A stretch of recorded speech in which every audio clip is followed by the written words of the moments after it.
الحمدللہ وکفا وسلام علی عبادہ الذین اصطفیٰ اما بعد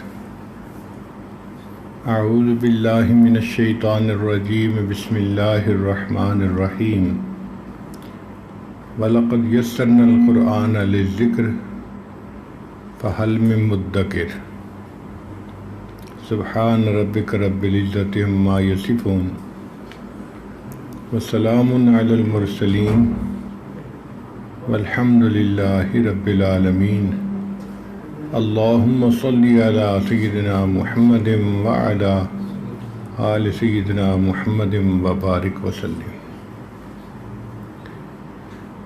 اللہ رب العزت قرآن مجید میں ارشاد فرماتے ہیں وَلَقَدْ يَسَّرْنَا الْقُرْآنَ لِلذِّكْرِ فَهَلْ مِن مُدَّكِرٍ، تحقیق ہم نے قرآن مجید کو سمجھنے کے لیے آسان کر دیا، ہے کوئی سمجھنے والا؟ یہ آیت مبارکہ ہمارے لیے بہت زیادہ اہمیت رکھتی ہے، اس لیے کہ ہم وہ لوگ ہیں جنہوں نے بہترین سکولوں میں پڑھا، بہترین یونیورسٹیوں میں پڑھا، کوئی ڈاکٹر بنا، کوئی انجینئر بنا، کوئی اکاؤنٹنٹ بنا، کوئی کمپیوٹر اسپیشلسٹ بنا۔ ہم نے اپنے ذہن کے ٹریلینز آف برین سیل کو استعمال کیا اور دنیا کی بہترین ڈگریاں حاصل کیں، اور آج معاشرے کے اندر بڑی عزت کی زندگی گزار رہے ہیں۔ قیامت کے دن اللہ کے سامنے ایک مزدور کھڑا ہوگا، اللہ پوچھیں گے میرے بندے تو نے زندگی کیسے گزاری؟ یا اللہ 7 بچے تھے اور 5,000 روپے میری تنخواہ تھی، اوور ٹائم بھی محنت کرتا تھا، پسینے بہاتا تھا، بڑی مشکل سے میں نے تو 5-6 بچوں کو پالا ہے اور ان کو ریزق کیا ہے، اس کے سوا میں کچھ نہیں کر سکا۔ اللہ فرمائیں گے تو نے ٹھیک، بالکل ٹھیک کہا، دن رات محنت کرتا تھا، بچوں کو پالتا تھا، تو نے فیملی کو سپورٹ کیا، اپنا فرض ادا کیا، چل جنت میں۔ پھر اس کی بیوی آئے گی، بندی تو کیا کرتی تھی؟ یا اللہ 7 بچوں کی ماں تھی، گھر میں غربت تھی، گھر کا خرچہ پورا کرنا میرے لیے مشکل ہوتا تھا، میں گھر میں دھوبن بھی تھی، باورچن بھی تھی، بھنگن بھی تھی، ہر کام مجھے کرنا پڑتا تھا، کوئی ہیلپ اویلیبل نہیں تھی، 24 گھنٹے کام کر کر کے میری تو ہڈیاں دکھ جاتی تھی، اور کیا کرتی؟ 7 بچوں کو پال کے آئی ہوں، 7 بچوں کی ماں ہوں۔ اللہ فرمائیں گے تو بالکل ٹھیک کہہ رہی ہے، چل تو بھی جنت میں۔ پھر ہماری باری آئے گی، اچھا بندے زندگی کیسے گزاری؟ یا اللہ بہت مصروف تھا، انجینئر تھا، ڈاکٹر تھا، کام تھا دفتر کا۔ اچھا میرے بندے تجھے میں نے دین کے لیے بھی بھیجا تھا، آخرت کی تیاری کے لیے بھی بھیجا تھا، انجینئر تو بہت اچھا بن گیا، ڈاکٹر بھی بہت اچھا بن گیا، بڑی شہرت تھی، بڑی تیری دنیا کے اندر تعریفیں تھیں، یہ بتا تو نے قرآن سیکھا؟ یا اللہ فرصت ہی نہیں تھی۔ میرے بندے اگر تو کیمسٹری سیکھ سکتا ہے، فزکس سیکھ سکتا ہے، میتھمیٹکس سیکھ سکتا ہے، اگر تو بایو سیکھ سکتا ہے، تو کیا قرآن ہی تھا کہ جس کے لیے فرصت نہیں تھی، ٹائم ہی نہیں تھا؟ یا اللہ اس کا مطلب یہ کہ تو نے آخرت کی تیاری نہیں کی، تو نے اس کو اہم ہی نہیں سمجھا، اور تیرے پاس تو ایئر کنڈیشن گھر تھا اور ٹائم بھی ہوتا تھا، مگر تجھے تو نیٹ سے فرصت نہیں تھی، دوستوں کے کالوں سے فرصت نہیں تھی، مجھے تو نے دوست ہی نہیں سمجھا۔ تیرے پاس دوست کا خط آتا ایسی زبان میں جو زبان تو نہیں سمجھتا، کیا تو اسے ایک طرف رکھ کے فارغ ہو جاتا تھا؟ نہیں، تو کنٹیکٹ کرتا تھا کوئی بندہ جو مجھے اس کا ترجمہ بتا دے۔ میرے بندے میں نے بھی قرآن بھیجا، تجھے اگر زبان نہیں آتی تھی تو کسی جاننے والے سے سیکھتا، مسجد کے مولوی صاحب موجود تھے، تیرے دوست میں کچھ علماء تھے، تو ان سے ترجمہ پڑھ لیتا۔ اور پھر میں نے تو اعلان بھی کر دیا تھا کہ وَلَقَدْ يَسَّرْنَا الْقُرْآنَ لِلذِّكْرِ، تحقیق ہم نے قرآن کو سمجھنے کے لیے آسان کر دیا. فحل میں مدکر ہے کوئی سمجھنے والا؟ تو نے میری بات کا نوٹس ہی نہیں لیا. تیرے دل میں میری عظمت ہی نہیں تھی, میری محبت ہی نہیں تھی. تو دنیا کا طلبگار تھا, بس دنیا میں مزے کر کے آ گیا. اب ذرا چل جہنم میں. پھر بیوی کھڑی ہوگی, اللہ پوچھیں گے بندی تو بتا کیا کر کے آئی؟ یا اللہ یونیورسٹی میں تو میں نے پڑھ لیا, ایم اے بھی کر لیا, فلاں بھی کر لیا, میں ڈاکٹر انجینئر بھی بن گئی, اور 3 بچوں کی ماں بھی تھی, ہر وقت مصروف رہتی تھی. کیا قرآن پڑھنے میں؟ نہیں یا اللہ فرصت ہی نہیں تھی. قرآن کا ترجمہ تو نہیں سیکھا. تو پھر کیا کیا؟ بس اپنے آپ کو مینٹین کرتی تھی. میں جم بھی کرتی تھی, میں فلاں بھی کرتی تھی, میں بڑے اچھے کپڑے پہنتی تھی, خامند کو اٹریکٹیو لگوں, یہ کروں وہ کروں. اللہ فرمائیں گے اچھا اگر تو سارا کچھ یونیورسٹی کالج کا پڑھ سکتی تھی, میرا قرآن پڑھا ہے؟ اللہ ترجمہ تو نہیں پڑھا. تو پھر بتا تجھے میں نے اتنے جو ٹریلین آف برین سیل دیے تھے کس لیے دیے تھے؟ صرف کیمسٹری فزکس پڑھنے کے لیے؟ صرف دنیا کی کلر میچنگ کرنے کے لیے؟ کیا کر کے آئی؟ اور تیرے گھر میں تو 3 نوکرانیاں بھی تھیں, کچن میں بھی ہیلپ تھی, کپڑے دھونے والی الگ تھی, استری کرنے والی الگ تھی, اور تیرے گھر میں گاڑی بھی تھی, ڈرائیور بھی تھا, ہیلپ بھی تھی. بہت وقت تو نکال سکتی تھی اگر نکالتی. تیرے دل میں میرے دین کی قدر ہی نہیں تھی, تو نے احتیاط ہی نہیں کی, تو نے کوئی فکر ہی نہیں کی. اتنی مزے کی جو زندگی گزاری, اب ذرا چل جہنم میں. ہم لوگ جو اس کلاس کے لوگ ہیں نا, ہم اس دن زیادہ پکڑے جائیں گے, ہماری ذمہ داری زیادہ بنتی ہے. اللہ نے ہمیں نعمتوں میں پالا ہے, نعمتوں میں رکھا ہے, آسانیوں میں رکھا ہے. اس لیے ہماری ذمہ داری زیادہ بنتی ہے کہ ہم قرآن مجید کا ترجمہ سیکھیں اور لبیک کہیں کہ اللہ آپ نے فرمایا ہے کوئی سمجھنے والا؟ یہ آپ کا غلام آپ کے قرآن کو سمجھنے کے لیے حاضر ہے. اور قرآن مجید کو سمجھنا کوئی مشکل کام نہیں ہے, آسان کام ہے. میں اکثر دوستوں کو بتاتا ہوں کہ قرآن مجید کے کل الفاظ 84,000 ہیں, اور ان میں سے جو اکثر الفاظ ہیں وہ ریپیٹ ہوئے ہوئے ہیں. جیسے اقیم الصلاۃ 700 سے زیادہ دفعہ آیا ہے, یا ایھا الذین آمنو 88 ٹائمز آیا ہے. ایک جگہ ترجمہ یاد کر لیں, 88 لفظوں کا ترجمہ معلوم ہو گیا. ایک جگہ یاد کر لیں, 700 جگہوں پہ لفظوں کا ترجمہ معلوم ہو گیا. تو جو ٹوٹل ڈیفرنٹ الفاظ قرآن مجید میں استعمال ہوئے ہیں ان کی تعداد ہے 2000. آپ بتائیں 2000 الفاظ کا ترجمہ پڑھنا کون سا مشکل کام ہے؟ اور اس میں بھی مزے کی بات ہے کہ جو لوگ اردو پڑھنا لکھنا جانتے ہیں, 500 قرآن مجید کے الفاظ ایسے ہیں جو اردو زبان میں استعمال ہوتے ہیں. جیسے جنت, جہنم, جسم, روح, قلم, کتاب, عرش, کرسی, یہ سارے کے سارے قرآن کے الفاظ ہیں, اردو میں استعمال ہوتے ہیں. اگر ان 500 الفاظ کو نکال دیں تو باقی کتنے بچے؟ 1500 الفاظ کا ترجمہ ہم نہیں پڑھ سکتے. اگر ہر روز ایک نماز کے بعد ایک لفظ کا ترجمہ پڑھے نا تو دن میں 5 لفظ بنتے ہیں, اور 1 سال کے اندر پورے قرآن پاک کا ترجمہ ہم پڑھ سکتے ہیں. 1 سال کے اندر. جی مجھے تو روزانہ ٹائم نہیں ملتا. کون کہتا ہے روزانہ پڑھو؟ جو ویکینڈ آتا ہے نا, اس ویکینڈ پہ آپ 30 لفظوں کا ترجمہ یاد کر لو, اور پھر پورا ہفتہ ان 3 لفظوں کے ترجمہ کو یاد کرو. پورے ہفتے میں کیا ہم 30 لفظوں کا ترجمہ یاد نہیں کر سکتے؟ بچے کر سکتے ہیں. اگر ہم ایسی ترتیب بنائیں تو قرآن مجید کا ترجمہ تو 1 سال میں پڑھ سکتے ہیں. ہم نے ایک مرتبہ واشنگٹن میں کورس کروایا نوجوان بچوں کو, یونیورسٹی کے بچوں کو, کیونکہ امریکہ کے بچوں کو اتنا دین کا کئی مرتبہ پتہ نہیں ہوتا. ان کے لیے ایک نئی چیز تھی. تو ہم نے 40 دن کا کورس رکھا اور ہم نے دیکھا کہ 100% بچوں نے 40 دنوں میں 2000 الفاظ کا ترجمہ یاد کر لیا. 100% رزلٹ کامیاب رہا. تو اگر 40 دنوں میں ترجمہ یاد ہو سکتا ہے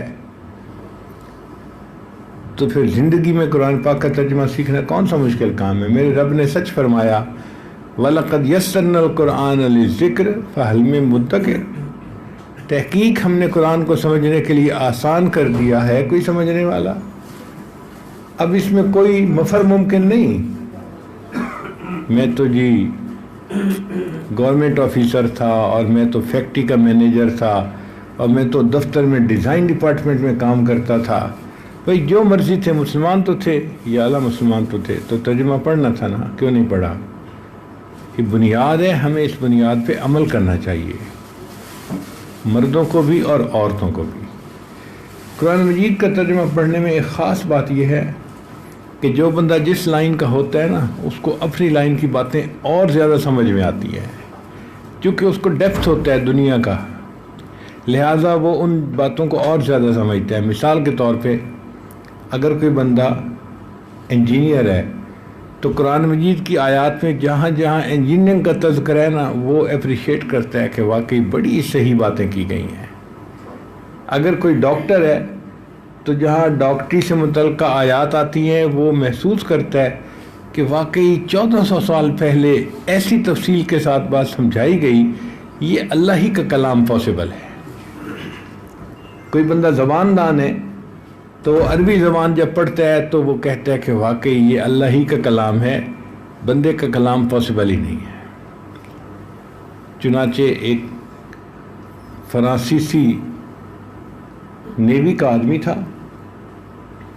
اور وہ جہازوں پر رہتا تھا، بحری جہازوں پر. اس کی پوری زندگی جہازوں میں گزری.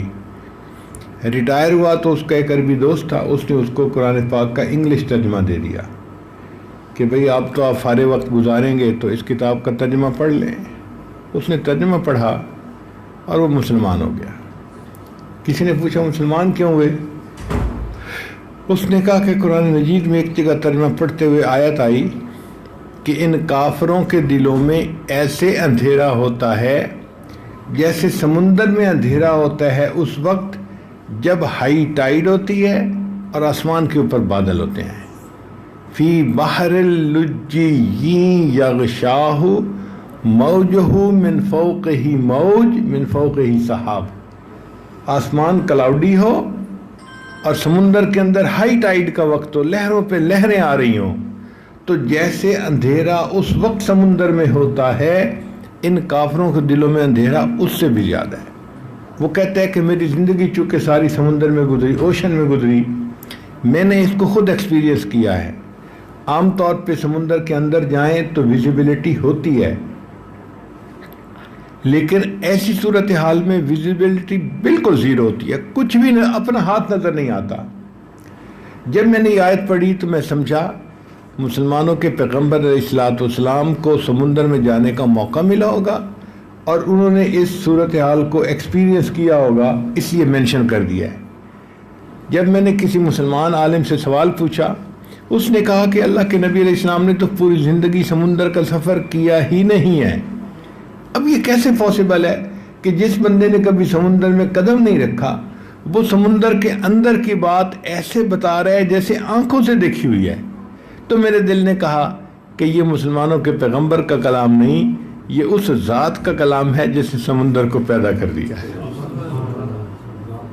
تو جس لائن کے بندے ہوں گے اسی لائن کی باتیں پڑھ کے اس کا ایمان اور زیادہ بڑھ جاتا ہے.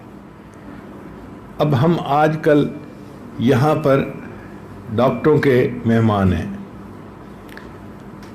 اب چونکہ ڈاکٹروں کے ہاتھوں گرفتار ہیں تو آج میں کچھ ڈاکٹری سے متعلقہ باتیں کروں گا.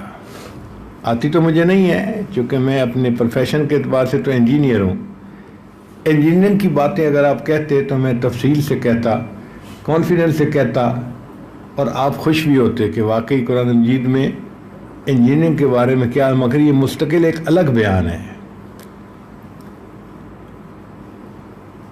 ایک مضمون ایک دفعہ میں نے پڑھا تھا، کینیڈا کا ایک ڈاکٹر تھا، اس نے مضمون لکھا analysis of the holy verses in the light of modern sciences کہ ماڈرن سائنسز کی روشنی میں قرآن مجید کی آیات کا اس نے تجزیہ کیا تھا. سائنس کی ایک بات ذہن میں رکھ لیں کہ جب یہ ریسرچ کے راستے میں ہوتی ہے نا تو یہ الٹی سیدھی باتیں کرتے ہیں، لیکن جب فائنل اپنی ڈیسٹینیشن پہ پہنچ جاتی ہے تو یہ وہی بات کرتے ہیں جو اسلام نے پہلے سے بتا دی ہے. جہاں آپ کو سائنس دین سے ٹکراتی نظر آئے گی نا، آپ سمجھ لیں کہ ابھی یہ منزل پہ نہیں پہنچی. یہ جب منزل پہ پہنچے گی یہ وہی بات کہے گی جو قرآن مجید نے 1400 سال پہلے سے بتائی ہے. ہم اپنی زبان میں کہتے ہیں کھوتا موڑ توڑ کے وہ ایڈیٹ. پنجابی شاید آپ نہ سمجھتے ہو. گدھا جو ہے نا وہ چلتا پھرتا ہے اور بالآخر چل پھر کے بڑھ کے درخت کے نیچے آ کے ہی اس کو سکون ملتا ہے سائے میں. تو سائنس بھی گدھے کی مانند ہے، یہ چل پھر کے آخر میں آتی اسلام کے بڑھ کے درخت کے نیچے ہی ہے. جتنا ادھر ادھر بھاگ لے اس کی فائنل ڈیسٹینیشن اسلامی ہے، اس سے آ کے وہی بات کرتی ہے جو اسلام نے پہلے سے کی تھی. چنانچہ سائنس نے پچھلے کئی 100 سالوں میں ڈارون تھیوری کی پرستش کی ہے. ہر لکھا پڑھا بندہ Darwin theory Darwin theory Darwin theory, survival of the fittest, survival of the fittest, law of natural selection. یہ اتنے خوبصورت فکرے تھے کہ اچھے پڑھے لکھے بندے جو تھے وہ دماغ کھو بیٹھتے تھے اور وہ اس کے قائل ہو جاتے تھے، دہریے بن جاتے تھے. اب اس کی تھیوری کا لب لباب کیا ہے؟ وہ کہتا ہے جی کہ کائنات بنی، پانی تھا، پانی سے مچھلی بنی، پھر مچھلی سے فلاں بنا، پھر فلاں بنا، پھر بلا بنا، اور یوں ایولیوشن ہوتے ہوتے بالآخر بندر بنا، پھر بنمانس بنا، پھر بنمانس سے انسان بنا. وہ اس لائن پہ چلتے ہیں اور اس کے ثبوت میں وہ اپنے تجربات بتاتے ہیں اور وہ کہتے ہیں کہ جی بنمانس جو ہے اس کو انسان کے ساتھ بہت مشابہت حاصل ہے انسان میں، اور اس میں فزیکل جو ہے نا ایک مشابہت تو یہ ہے کہ اس کے جسم پہ بال ہوتے ہیں، انسان کے جسم پہ بال نہیں ہوتے. اس کی دم ہوتی ہے، انسان کی دم نہیں ہوتی. اور اس کا جو یہ انگوٹھا ہے یہ فکسڈ ہوتا ہے. ہمارا انگوٹھا حرکت کرتا ہے، اس کا انگوٹھا فکسڈ ہوتا ہے، وہ صرف اپنی 4 انگلیوں کو ہلاتا ہے اور چلتا ہے. تو چونکہ بہت تھوڑا ڈسٹینس یعنی ڈفرینس ہے، اس لیے وہ کہتے ہیں جی کہ بنمانس جو تھا وہ ایولیوشن کے بعد انسان بنا. اب اس پر کئی سارے سوال ہیں جی اس کے بال جسم سے کیسے ہٹے؟ اور جی اتنے 1000 سال میں جسم کے بال گر گئے، اتنے 1000 سال میں اس کی دم بھی ختم ہو گئی، اور اتنے 1000 سال میں وہ انسان بن گیا. تو جب وہ اس کو ایکسپلین کرتے ہیں تو ان میں کویسچن ہوتا ہے اچھا یہ بتاؤ کہ بنمانس کے اندر تو دماغ نہیں ہوتا، انسان کے اندر دماغ ہوتا ہے، تو یہ بتاؤ کہ یہ دماغ کتنے عرصے میں بنا؟ اب وہ جو بنمانس اور انسان کا آپس میں ٹیسٹ لیتے ہیں تو دماغ کے بننے میں بہت تھوڑا ٹائم لگا. اب یہاں آ کے پھنستے ہیں کہ جو جسم کا سب سے کمپلیکیٹڈ آرگن تھا، سب سے زیادہ ڈیفیکلٹ مشکل، اس کو بننے میں تو لگ گئے تھوڑے سا ٹائم، اور دم کے ختم ہونے میں لگ گئے 1000 سال، اور بال کے ختم ہونے میں لگ گئے 1000 سال. بھئی پھر دماغ کے بننے میں تو ٹریلینز آف ایئر لگنے چاہیے تھے. کہتے ہیں نہیں جی یہ جلدی بن گیا. بھئی جلدی کیوں بن گیا؟ جب جواب کوئی نہیں ہوتا تو وہ پھر یہاں پہ ایک پوائنٹ نکالتے ہیں اور جی ایک مسنگ لنک ہے کوئی درمیان میں جو سمجھ نہیں آ رہا. ہم کہتے ہیں بالکل صحیح کہہ رہے ہو، تمہارا اللہ سے لنک مسنگ ہے اس لیے تمہیں بات سمجھ میں نہیں آتی. اگر تمہارا وہ لنک مسنگ نہ ہوتا نا تو تمہیں یہ بات سمجھ میں آ جاتی. ہم سے کوئی پوچھے کہ جی بنمانس میں اور انسان میں اتنی مشابہت کیوں ہے، ہم آرام سے ایکسپلین کر دیتے ہیں. ہم کہتے ہیں دیکھو بھئی 1400 سال پہلے جب سائنس کا وجود نہیں تھا، انسان جانتا کچھ نہیں تھا۔ قرآن مجید اس وقت بتا رہا ہے کچھ بندے تھے جنہوں نے اللہ کی نافرمانیاں کی۔ اللہ فرماتے ہیں فَقُلْنَا لَهُمْ كُونُوا قِرَدَةً خَاسِئِينَ، جاؤ پھٹکارے ہوئے بندر بن جاؤ۔ تو انسان اپ گریڈ یعنی بنمانس اپ گریڈ ہو کے انسان نہیں بنا، انسان ڈی گریڈ ہو کے بنمانس بنا ہے۔ ڈائریکشن کا فرق ہے۔ اب مشابہت تو آخر ہوگی نا، کوئی چیز بگڑتی ہے اس کو اصل کے ساتھ کچھ نہ کچھ تو ریزیمبلنس ہوتی ہے نا۔ اب تم اگر ریزیمبلنس کو سمجھتے رہو گے تو تم تو یہی کہو گے کہ بنمانس جو ہے وہ انسان بنا، حالانکہ حقیقت یہ تھی کہ انسان بگڑ کے بنمانس بنا تھا۔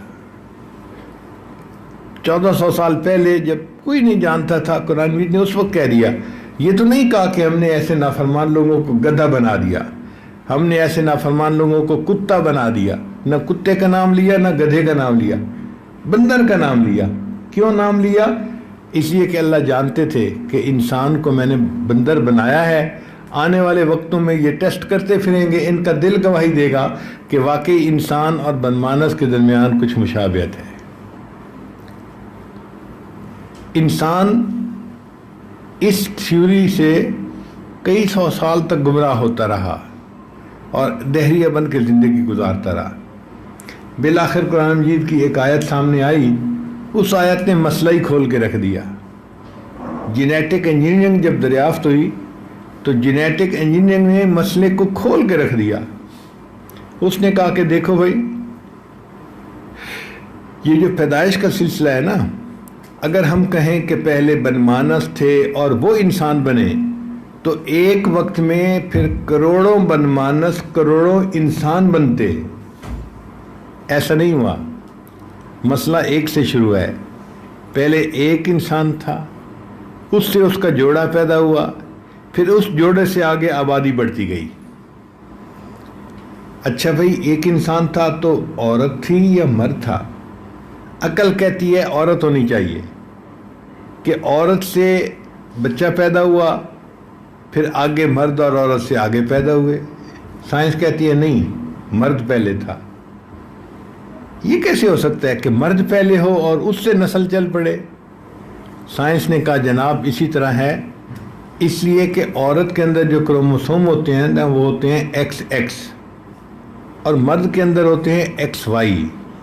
اگر عورت دنیا میں سب سے پہلے ہوتی تو ایکس ایکس سے ایکس وائی والا بندہ نہیں بن سکتا تھا۔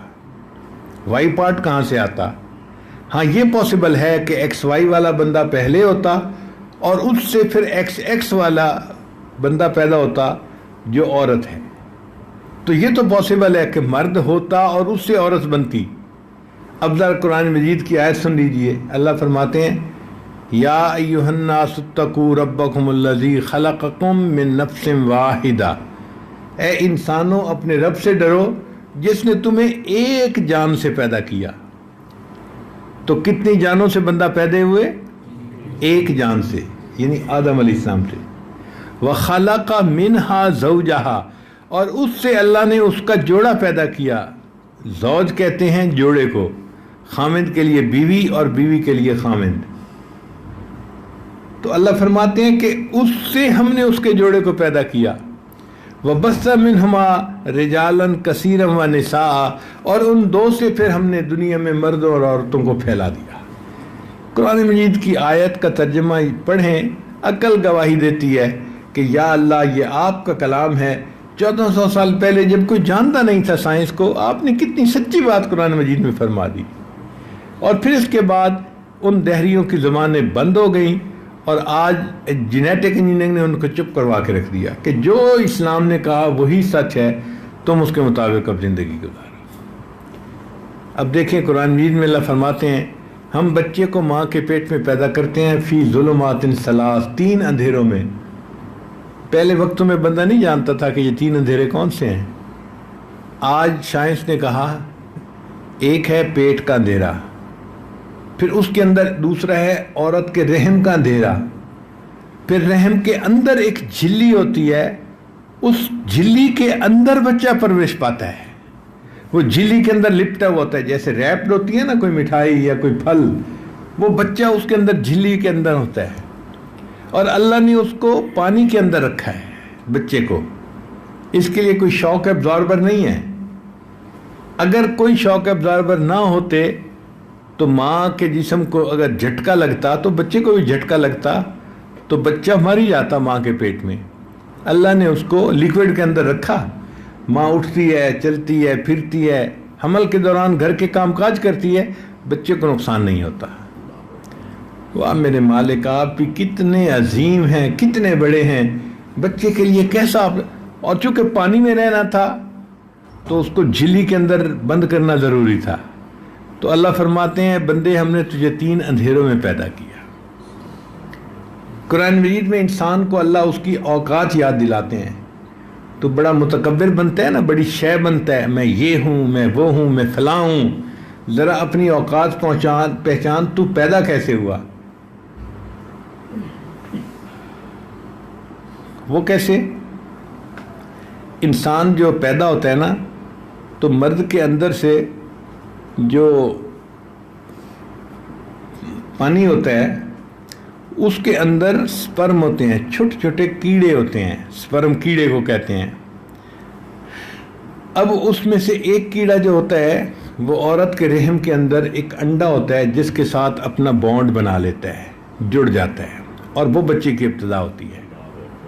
اور یہ بھی آپ عجیب حیران ہوں گے کہ جب ایک سپرم بانڈ بنا لیتا ہے تو پھر جسم کے اندر ایسی چینجز آتی ہیں کہ دوسرا سپرم بانڈ نہیں بناتا۔ اگر ایک وقت میں 10 سپرم بانڈ بنا لیتے تو عورت کے 10 بچے پیدا ہوتے۔ جانوروں کے ہاں 10 بچے پیدا ہوتے ہیں، مگر عورت کے ہاں عام طور پر ایک ہی بچہ ہوتا ہے، زیادہ سے زیادہ ہوگا تو ٹوین ہو گئے، اور کہیں کہیں سننے میں آتا ہے جی ٹرپلیٹ ہو گئے۔ یہ بہت ہی انوکھی سی بات ہوتی ہے۔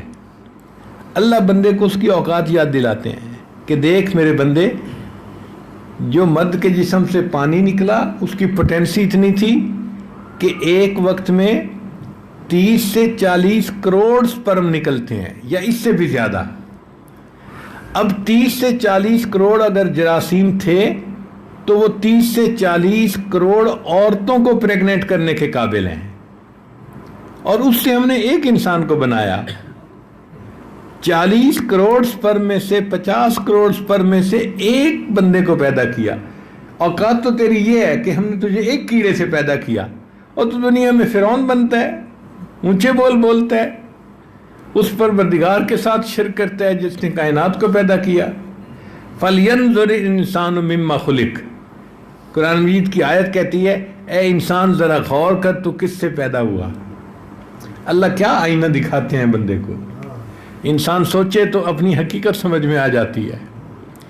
ہم ایک کیڑے سے پیدا ہونے والے انسان ہیں، اور اندازہ کرو کہ اللہ تعالیٰ کے ساتھ شرک کی باتیں کرتے ہیں۔ فَلْيَنْظُرِ الْإِنسَانُ مِمَّا خُلِقَ، دیکھ انسان تو کس چیز سے پیدا ہوا۔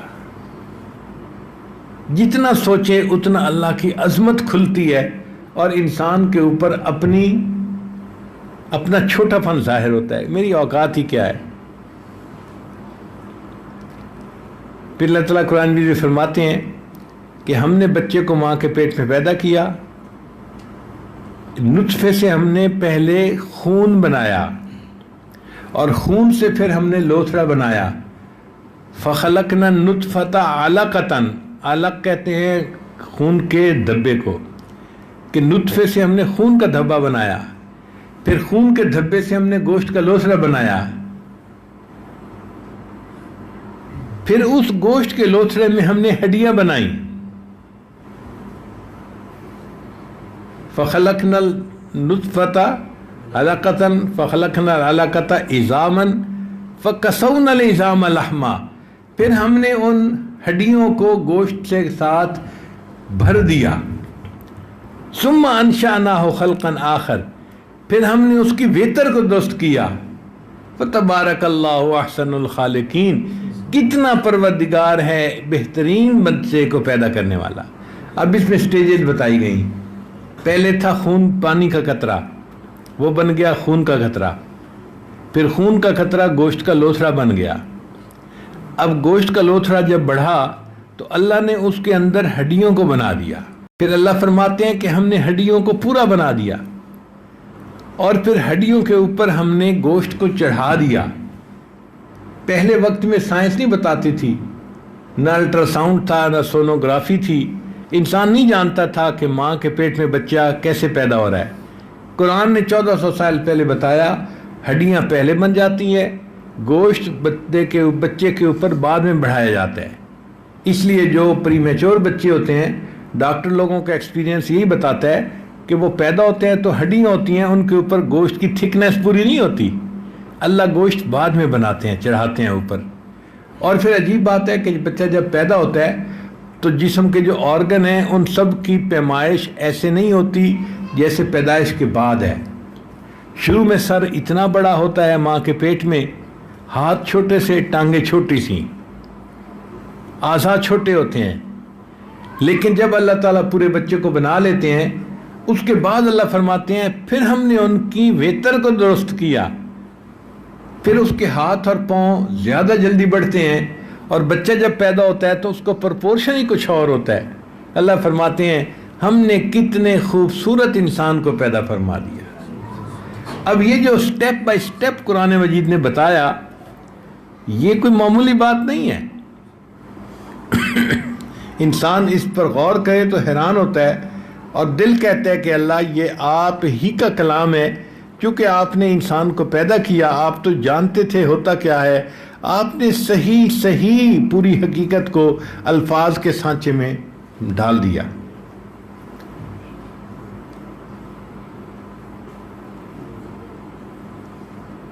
قرآن مجید کی ایک آیت ہے کہ بی بی مریم جب امید سے ہو گئیں تو وہ بڑی ڈپریس تھیں، کیونکہ ابھی تو ان کا نکاح نہیں ہوا تھا، رخصتی نہیں ہوئی تھی، اور رخصتی سے پہلے ان کے ہاں اولاد کے پیدا ہونے کا مسئلہ بن گیا.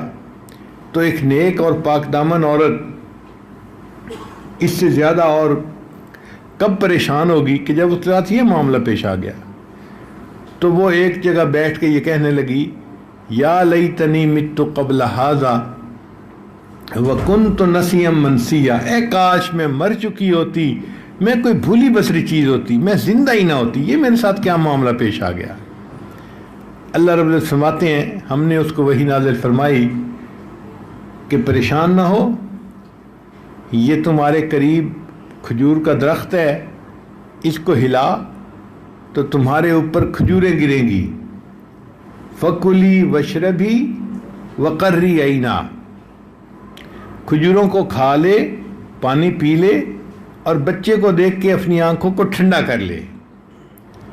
تو بچے کی ولادت کے وقت قرآن مجید 3 باتیں بتا رہا ہے: میٹھا کھانا، پانی پینا، اور بچے کو دیکھنا. 1400 سال پہلے کوئی نہیں جانتا تھا کہ اس کا کیا تعلق ہے بچے کی پیدائش کے ساتھ. اس وقت اگر انسان سوچتا تو وہ سوچتا اچھا بچے کی پیدائش کا وقت ہے، عورت کو گھی کھلانا چاہیے تاکہ بچے کی ولادت میں آسانی ہو. قرآن کہتے ہیں نہیں گھی نہ کھلاؤ، اس کو کھجور کھلاؤ. بھئی کھجور کھلانے میں کیا فائدہ؟ آج سائنس نے اس سے پردہ ہٹایا. سائنس کہتی ہے اصل وجہ یہ ہے کہ جب عورت کو لیبر پینز ہو رہی ہوتی ہیں تو وہ بہت تکلیف کے عالم میں ہوتی ہے، اور اس کو یوں فیل ہوتا ہے کہ جیسے میں تو بس اب مری اور اب مری، اپنے مرنے کا ڈر ہوتا ہے، تو وہ ڈپریشن میں چلی جاتی ہے. اب وہ عورت جب ڈپریشن میں چلی جاتی ہے تو اس کو ڈپریشن سے نکالنا ضروری ہے. اور ڈپریشن سے کیسے نکلے؟ اس کے لیے اس کے دماغ کو خوراک پہنچانی ضروری ہے. اور یہ عجیب مزے کی بات ہے کہ انسان کے دماغ کی خوراک نہ پروٹین ہے نہ کچھ اور ہے، دماغ کی خوراک فقط کاربوہائیڈریٹس ہیں. تو اللہ فرماتے ہیں اس کو کھجور کھلاؤ، اور کھجور کیا ہوتی ہے؟ کاربوہائیڈریٹس ہوتے ہیں. آج سائنس کہہ رہی ہے، پہلے تو پتہ ہی نہیں تھا. قرآن کہتے ہیں کھجور کھلاؤ، کاربوہائیڈریٹس کھلاؤ، اس کا شوگر لیول پورا ہو جائے گا نا تو اس کا دماغ ڈپریشن سے نکل آئے گا، اور جب ڈپریشن سے نکل آئے گا تو بچے کی ولادت میں آسانی ہو جائے گی. یہ آج سائنس کے ایکسپلین کر رہی ہے، پہلے تو پتہ ہی نہیں تھا. سبحان اللہ، قربان جائیں اللہ کے کلام پہ. جتنا اس کو سمجھیں گے اتنا دل گواہی دے گا یہ ہمارے اللہ کا کلام ہے. پھر قرآن مجید نے کہا کہ جب بچے کی ولادت ہو جاتی ہے تو ماں اس کو 2 سال دودھ پلائے، 2 سال کی عمر، حولین کاملین قرآن مجید میں ہے کہ 2 سال اس کو دودھ پلاؤ۔ ایام رضاعت جس کو کہتے ہیں وہ 2 سال ہیں۔ بھئی 2 سال کیوں ہیں؟ آج میڈیکل سائنسز نے بتایا کہ جب بچہ پیدا ہوتا ہے نا تو اس کو ماں دودھ پلاتی ہے، تو اس کا جو برین ہوتا ہے نا، اس کی میموری کا ایک حصہ ہوتا ہے، وہ اس کے ماں کی جو پروٹینز ہوتے ہیں جو جسم میں جاتے ہیں ان کو سیو کر لیتا ہے، اور یہ سلسلہ 2 سال تک رہتا ہے۔ پھر 2 سال کے بعد میموری کا وہ حصہ بند ہو جاتا ہے۔ پھر اس کے بعد اگر کوئی اور دودھ وہ پیے تو جسم اس کو ماں کا دودھ نہیں سمجھتا، کسی غیر کا دودھ سمجھتا ہے۔ اس لیے شریعت نے کہا کہ 2 سال کے بعد اگر کوئی کسی کو دھوکے سے کسی عورت کا دودھ پلا بھی دے تو وہ اس عورت کا بیٹا نہیں بن سکتا۔ کیوں نہیں بن سکتا؟ اس لیے کہ یہ رضاعت کی عمر نہیں ہے۔ رضاعت کی عمر میں دودھ کسی نے پیا تو بیٹا ہو سکتا ہے، ورنہ نہیں ہو سکتا۔ اب کون جانتا تھا 1400 سال پہلے کہ 2 سال کا اتنا اس میں جو ہے نا خاص تعین ہے؟ اللہ جانتے تھے، اور اللہ نے فرما دیا حولین کاملین، 2 سال پورے تم نے بچے کو دودھ پلانا ہے۔ تو انسان اگر غور کرے ان آیات میں نا تو حیران ہوتا ہے کہ اللہ آپ نے انسان کو بنایا اور کیسے قرآن مجید میں آپ نے ٹھیک اس کی اسپیسیفکیشن کو بتا دیا کہ انسان کے حقیقت کیا ہے۔ اس لیے قرآن مجید کو سمجھنا ہر بندے کے لیے ضروری ہے۔ جو جس لائن کا بندہ ہوگا پڑھے گا تو اس کو اپنی لائن کے اور زیادہ راز نصیب ہوں گے، اور زیادہ راز ملیں گے۔ ڈاکٹر پڑھے گا تو اور راز کھولے گا، انجینئر پڑھے گا تو اور راز کھولے گا۔ تو ہمیں چاہیے کہ ہم قرآن مجید کو سمجھنے کا ارادہ کر لیں۔ اللہ کے سامنے ہم اس حال میں نہیں جا سکتے کہ ہم یہ کہیں کہ اللہ ہمیں ترجمہ نہیں آتا تھا، یہ آپشن ہی نہیں ہے۔ وہاں تو ایک ہی جواب دینا ہے، میرے بندے قرآن سیکھا تھا یا اللہ قرآن سیکھا تھا؟ اچھا کس لیول کا سیکھا تھا؟ اے اللہ میں 2nd لیول کا تو نہیں سیکھ سکا، وہ تو علماء سیکھتے تھے جو مدرسوں میں جاتے تھے اور 12-15 سال کتنے علوم پڑھتے تھے، پھر ان کو تفسیر آتی تھی۔ میں نے تو یا اللہ پہلے لیول کا سیکھا ہے۔ اچھا سیکھا تو ہے نا، تمہیں ترجمہ تو آتا تھا، تو سمجھتا تو تھا کہ میں نے پیغام بھیجا وہ کیا تھا، یا اللہ اتنا تو سیکھا ہے۔ فرمائیں گے اچھا جب تو نے قرآن کو سیکھا ہے چل تیرا ٹھکانہ جنت میں ہے۔ اللہ ایسے بندے کو جنت عطا فرمائیں گے۔ اس لیے ہمیں قرآن مجید کے ساتھ قلبی محبت پیدا کرنی چاہیے اور اس کے الفاظ کا ترجمہ سیکھنا چاہیے، اتنا ہو کہ جہاں قرآن مجید کی تلاوت ہو رہی ہو ہمیں سمجھ میں آئے کہ پڑھنے والا کیا پڑھ رہا ہے۔ اللہ کے قرآن کو اتنا بھی نہ سمجھنا بہت بڑا ظلم ہے، زیادتی ہے اور غفلت ہے، اور اس غفلت کا نتیجہ قیامت کے دن برا ہوگا۔ اللہ تعالیٰ ہمیں قرآن مجید کے ساتھ سچی محبت عطا فرمائے، اور قرآن مجید کے علوم و معارف اللہ ہمارے اوپر واضح فرمائے۔ وآخر دعوانا ان الحمد للہ رب العالمین۔ اللہ کو اپنا بنا لو، اللہ کو اپنا بنا لو، اللہ کو اپنا بنا لو۔ یہ زندگی ایک مہلت ہے، روٹھے ہوئے رب کو منا لو، اللہ کو اپنا بنا لو۔ اللہ سے غفلت کیسی، اللہ سے دوری کیسی، اللہ سے غفلت کیسی، اللہ سے دوری کیسی۔ اب سب وردوں کو چھوڑو، اللہ کو ورد بنا لو، اللہ کو اپنا بنا لو۔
لا الہ الا اللہ محمد رسول اللہ.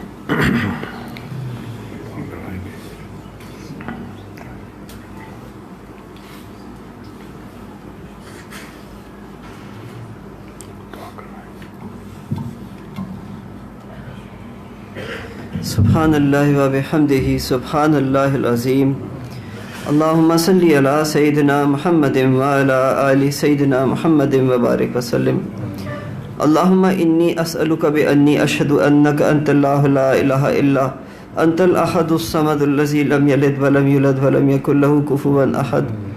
اللهم إني أسألك بأن لك الحمد لا إله إلا أنت المنان بديع السماوات والأرض يا ذا الجلال والإكرام يا حي يا قيوم لا إله إلا الله العليم عظيم الحليم سبحان الله رب العرش العظيم والحمد لله رب العالمين. نسألك رحمتك وعزائم مغفرتك والغنيمة من كل بر وسلامة من كل اسم. لا تدع لنا ذنبا إلا غفرته ولا هما إلا فرجته ولا حاجة هي لك رزقا إلا قضيتها يا أرحم الراحمين. يا رحمن يا الله یا رحیم یا اللہ یا حنان یا اللہ یا منان یا اللہ یا غفار الذنوب یا اللہ یا ستار العیوب یا اللہ یا واسع المغفرہ یا اللہ یا اللہ یا اللہ یا اللہ. آپ کے عاجز مسکین بندے ہیں، حقیقت میں گندے ہیں، ہمارے گناہوں کی مغفرت فرما دیجئے یا رب العالمین یا ارحم الراحمین. جو گناہ ہم نے دن میں کیے وہ معاف فرما دیجئے، جو راتوں میں کیے وہ معاف فرما دیجئے یا رب العالمین. ہم نے جتنے بھی زندگی میں گناہ کیے یا اللہ ہمارا کوئی گناہ ایسا نہیں جو آپ کی رحمت سے بڑھ کر ہو. یا اللہ اپنی رحمت سے ہمارے گناہوں کو معاف فرما دیجئے یا رب العالمین. ہمیں تو یہ بھی نہیں پتا کہ ہم نے گناہ کیے کتنے. یا اللہ ہم گناہ کر بیٹھتے ہیں، ہمیں پتہ ہی نہیں لگتا.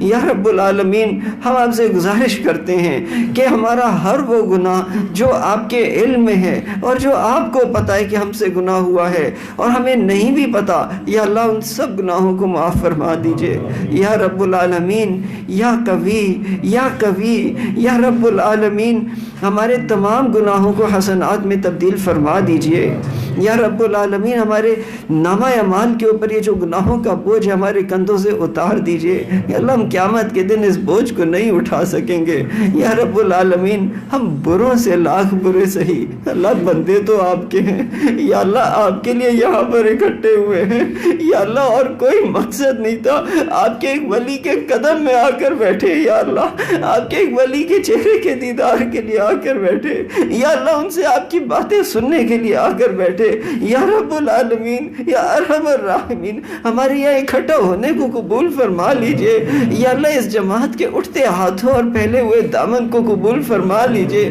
ہمارے گناہوں کو معاف فرما دیجئے اللہ. ہم سب سے راضی ہو جائیے یا اللہ. ہم سب کو اپنا عزیز مقرب اور حبیب ترین بندہ بنا لیجئے اللہ. ہم سب کو اپنا ولی بنا لیجئے. اس مسجد میں اس مجلس میں موجود تمام احباب کو اٹھنے سے پہلے اپنا ولی کامل، ولی خاص بنا لیجئے یا رب العالمین. اپنے ان ولیوں کا سایہ ہم پہ ساری زندگی رکھیے گا یا رب العالمین. ان کی صحت اور عمر اور ان کے وقت میں برکتیں عطا فرما دیجئے گا یا اللہ. ان کے دین کے کام کو اور زیادہ پھیلا دیجئے گا یا اللہ. مدارس دینیہ کی حفاظت فرما دیجئے گا یا اللہ. خانقاہوں کی حفاظت فرما دیجئے گا یا اللہ. جہاں اللہ اللہ ہوتی ہے ان جگہوں کی حفاظت فرما دیجئے گا یا اللہ. ہمیں اپنے پیارے بندوں میں شمار فرما لیجئے یا رب العالمین.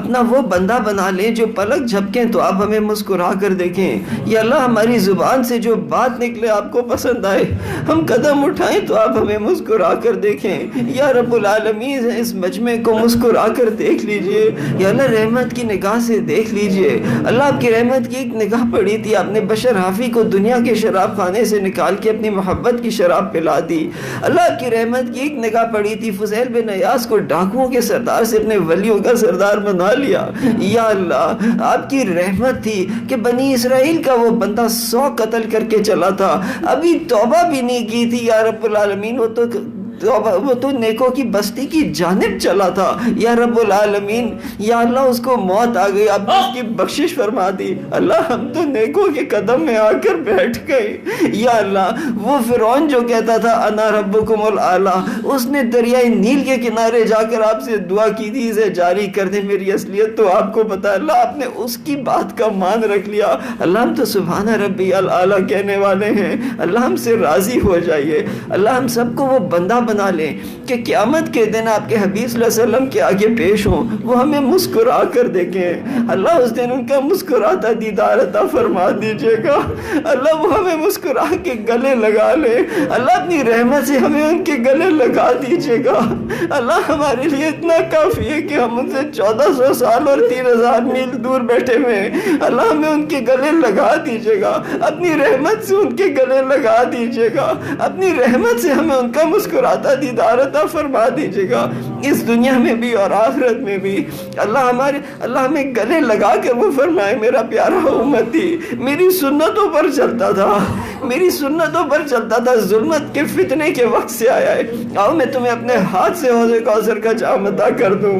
اللہ ہمیں اپنا وہ بندہ بنا لیں کہ میزان پر آپ کے آگے پیش ہوں۔ اللہ آپ ہمیں مسکرا کر دیکھیں، اللہ ہم آپ کو مسکرا کر دیکھیں، اللہ آپ کی خوبصورت آواز ہمارے کانوں میں آئے، یا ایتھا النفس المطمئنہ ارجعی الی ربک راضیۃ مرضیہ فادخلی فی عبادی وادخلی جنتی۔ اللہ اپنا بلا حجاب دیدار عطا فرمائیے گا، اللہ بلا حجاب دیدار عطا فرمائیے گا۔ اللہ ہم سے راضی ہو جائیے، اپنا مقرب ترین بندہ بنا لیجئے۔ یا رب العالمین ہمارے گھروں کو امن اور ایمان کا گہوارہ بنا دیجئے، ہمارے بیوی بچوں کو ہمارے لیے آنکھوں کی ٹھنڈک بنا دیجئے۔ یا اللہ ہمیں متقیوں کا امام بنا دیجئے۔ یا اللہ ہماری اولاد کو ہمارے لیے صدقہ جاریہ بنا دیجئے۔ یا اللہ ہمارے بچوں کو نیک صالح صابر بنا دیجئے، عالم بنا دیجئے، حافظ بنا دیجئے، اپنا ولی بنا دیجئے، خوش اخلاق اور نیک نصیبوں والا بنا دیجئے۔ یا رب العالمین ہمیں ہمارے والدین کے لیے صدقہ جاریہ بنا دیجئے۔ یا اللہ جن کے والدین حیات ہیں ان کی عمر میں، ان کی صحت اور ایمان میں برکتیں عطا فرما دیجئے۔ رب ارحمہما کما ربیانی صغیرا۔ یا اللہ جن کے والدین اس دنیا سے رخصت ہو گئے، یا رب العالمین کی بخشش فرما دیجئے، اور جن کی بخشش فرما دی انہیں قرب کے اعلیٰ درجات عطا فرما دیجئے۔ یا اللہ جن کو اولاد نہیں ہے، یا رب العالمین انہیں صاحب اولاد بنا دیجئے، انہیں اپنے ولی اولاد میں عطا فرمائیے۔ جو اولاد نرینہ کے طلبگار ہیں انہیں بھی اپنے ولی عطا فرما دیجئے۔ یا اللہ جن کی شادی نہیں ہوئی انہیں نیک جوڑ عطا فرما دیجئے۔ یا اللہ قرضوں سے بچا لیجئے، یا اللہ مرضوں سے بچا لیجئے، یا اللہ عرضوں سے بچا لیجئے۔ یا رب العالمین عزت ملنے کے بعد ذلت سے بچائیے۔ یا اللہ ہدایت ملنے کے بعد گمراہی سے بچائیے۔ یا رب العالمین علم ملنے کے بعد جہالت کے کاموں سے بچائیے۔ یا اللہ اپنا قرب ملنے کے بعد دوری سے بچا لیجئے۔ یا رب العالمین حاسد کی حسد سے بچائیے، جادو ٹونے کے اثرات سے بچائیے۔ یا رب العالمین یا ارحم الراحمین حاسد کی حسد سے بچا لیجئے، جھگڑالو فسادی اور دنگئی لوگوں سے بچا لیجئے۔ جو لوگ ہمارا دل دکھاتے ہیں یا اللہ انہیں ہدایت دے دیجئے، اور اگر ہدایت ان کے نصیب میں نہیں تو انہیں چن چن کر ہم سے دفع دور فرما دیجئے۔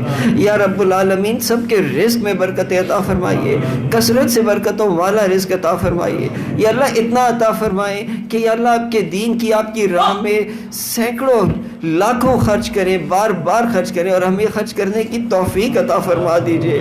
یا رب العالمین یا ارحم الراحمین جن جن احباب نے دعاؤں کی گزارش کی ہے ان سب کی نیک تمنائیں مرادیں پوری فرما دیجئے۔ یا الہی اس ملک پہ کرم فرما دیجئے۔ یا اللہ اس ملک کو امن کا گہوارہ بنا دیجئے۔ یا اللہ ایمان کا گہوارہ بنا دیجئے۔ یا اللہ کفر کا منہ کالا فرما دیجئے۔ یا اللہ ہم سے راضی ہو جائیے۔ یا اللہ قبیلہ بنو طے کی عورت آپ کے حبیب صلی اللہ علیہ وسلم کے آگے ننگے سر آئی، انہوں نے اپنی چادر سے اس کا سر ڈھانک دیا۔ یا اللہ آج شام کی، آج مصر کی، عراق کی، یمن کی تصویریں سامنے آتی ہیں، اللہ دل ٹوٹ جاتا ہے، اللہ برداشت نہیں ہوتا ہے۔ یا رب العالمین آج آپ کے حبیب صلی اللہ علیہ وسلم کی امت جن کے لیے انہوں نے تہجد میں آنسو بہائے، یا اللہ آج وہ اقوام عالم کے آگے ننگے سر کھڑی ہے۔ یا اللہ مانا ہماری غلطی ہے۔ یا اللہ آپ نے فرما دیا وَمَا أَصَابَكُم مِّن مُّصِيبَةٍ فَبِمَا كَسَبَتْ أَيْدِيكُمْ۔ یا اللہ مانا ہماری غلطی ہے۔ یا اللہ صرف ایک ہی گزارش کروں گا اس کے جواب میں،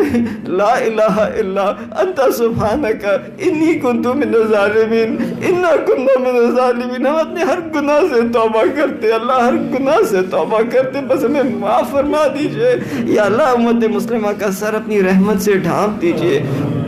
یا اللہ آپ نے اتنی نعمتیں عطا فرمائی، اللہ اتنی نعمتیں عطا فرمائی کہ اللہ ہم ان کو گن بھی نہیں سکتے۔ اللہ ہمیں تو ان کا احساس ہی نہیں ہے، استحضار ہی نہیں ہے۔ اللہ 50,000 سال کی زندگی ہو، ہر سال میں 50,000 دن ہو، اللہ آپ ہر صبح شام آپ کا شکر ادا کریں پھر بھی کافی نہیں۔ اللہ بس اتنی گزارش کرتے ہیں کہ ہر وہ نعمت جو آپ نے ہمیں عطا فرمائی جو آپ کے علم میں ہے، یا اللہ الحمدللہ رب العالمین، لا حول ولا قوت الا باللہ، یا اللہ ہمیں نہ شکروں میں شمار نہ فرمائیے گا۔ اللہ ہمارا شکر قبول فرما لیجئے، اللہ ہم سے راضی ہو جائیے، اللہ اپنا بنا لیجئے، اللہ اپنا بنا لیجئے، اللہ نہیں بھی بنانا اللہ پھر بھی بنا لیجئے، اللہ ہم سے راضی ہو جائیے، اللہ نہیں بھی ہونا اللہ پھر بھی راضی ہو جائیے۔ پیارے اپنا بنا لیں، مالک اپنا بنا لے، اللہ ہم جھوٹے منہ ہی صحیح لیکن اللہ یہ مجلس اکٹھی ہو کر آپ کے آگے اپنی محبت کا اقرار کرتی ہے، ہم آپ کی محبت میں ادھر آ کر بیٹھے۔ اللہ میرے شیخ نے ساری زندگی آپ کے دین کے لیے کام کیا، اپنے پاؤں سجا لیے، اللہ ہم آپ کو ان کا واسطہ دیتے، اللہ اپنی نسبت کا واسطہ دیتے، ہمیں اپنا مقرب ترین بندہ بنا لے، ہم سے راضی ہو جائے، ہم سے ہمیشہ کے لیے راضی ہو جائے، ہم سے بہت زیادہ راضی ہو جائے، ہمیں اپنا بنا لے، ہمیں اپنا بنا لے۔ اللہم انا نسألک حبک وحب من يحبك وحب عمل يبلغنا الى حبك یا رب العالمین، یا ارحم الراحمین۔